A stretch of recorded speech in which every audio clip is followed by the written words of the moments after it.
চট্টগ্রামের মিরসরাই উপজেলা পরিষদ নির্বাচনের প্রথম ধাপে মিরসরাইতে ভোট গ্রহণ শেষ হয়ে চলছে গণনা। সকাল ৮টা থেকে শুরু হয় ভোট গ্রহণ, চলে বিকেল ৪টা পর্যন্ত। মিরসরাই উপজেলায় চেয়ারম্যান পদে প্রতিদ্বন্দ্বিতা করছেন ৫ জন, এছাড়া ভাইস চেয়ারম্যান পদে ৪ জন, মহিলা ভাইস চেয়ারম্যান পদে ৩ জন প্রতিদ্বন্দ্বিতা করছেন।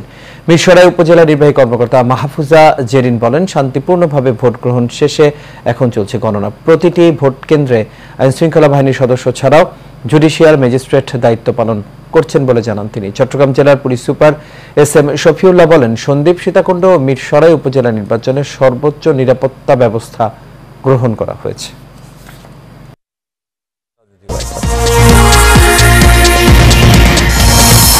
উপজেলা নির্বাচনের প্রথম ধাপের ভোট গ্রহণ শেষে চলছে গণনা। বিভিন্ন স্থানে সংঘর্ষ, বোমা বিস্ফোরণ। ভোট সুষ্ঠু হয়েছে দাবি সিইসির। মুসলিম বিশ্ব এক হলে ফিলিস্তিনির অধিকার আদায় সম্ভব বললেন প্রধানমন্ত্রী। গণহত্যা বন্ধের আহ্বান। পঞ্চগড়ের তেঁতুলিয়ায় 2 বাংলাদেশিকে হত্যার পর মরদেহ নিয়ে গেল বিএসএফ। প্রতিবাদ জানালো বিজিবি। এবং জিম্বাবুয়ের বিপক্ষে শেষ 2 টি-20 দল ঘোষণা করল বিসিবি। ফিরেছেন সাকিব, মুস্তাফিজ, সৌম্য, আর বাদ পড়েছেন শরীফুল, আফিফ, ইমন। দর্শক, এই ছিল আমাদের এখনকার আয়োজন। আমাদের পরবর্তী সংবাদ দেখার আমন্ত্রণ রইল। এতক্ষণ সাথে থাকার জন্য সবাইকে ধন্যবাদ।